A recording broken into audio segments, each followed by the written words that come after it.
गांव के बाहरी इलाके में एक पुरानी हवेली खड़ी थी, जिसे लोग भूतिया मानते थे। हवेली के बारे में कई कहानियां फैली हुई थीं, लेकिन किसी ने भी अंदर जाने की हिम्मत नहीं की। लोग कहते थे कि वहां रात को अजीब आवाजें आती थीं, और किसी ने भी कभी नहीं देखा था कि हवेली के अंदर कोई जिंदा इंसान हो। इस रहस्य के बावजूद एक छोटी सी काली बिल्ली, जिसका नाम म्याऊ था, अक्सर हवेली के पास खेलते हुए दिखाई देती थी। उसे कोई डर नहीं था।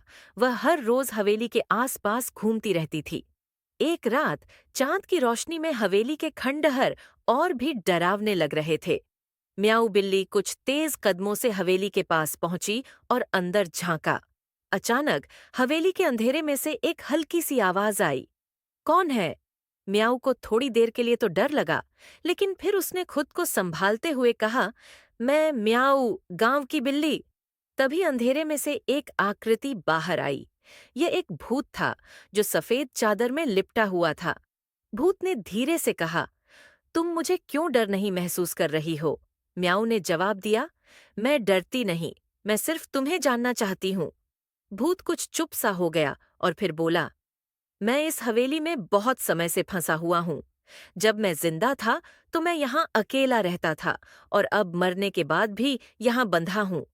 मैं यहाँ कोई मदद नहीं पा सका। म्याऊ ने उसका चेहरा देखा और कहा, तुम परेशान लगते हो।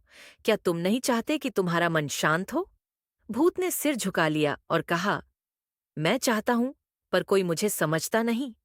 म्याऊ ने सोचा और कहा, तुम अकेले नहीं हो, मैं तुम्हारी मदद करूंगी। हम मिलकर इस रहस्य को सुलझाते हैं। म्याऊ ने हवेली के अंदर जाकर भूत की मदद करना शुरू किया।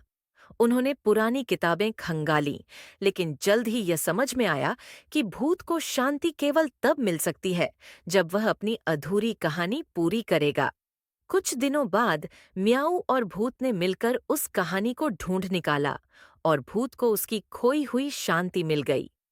हवेली अब शांत हो गई, और म्याऊ ने महसूस किया कि कभी-कभी डर के पीछे भी एक दिलचस्प और सुलझने वाली कहानी छिपी होती है।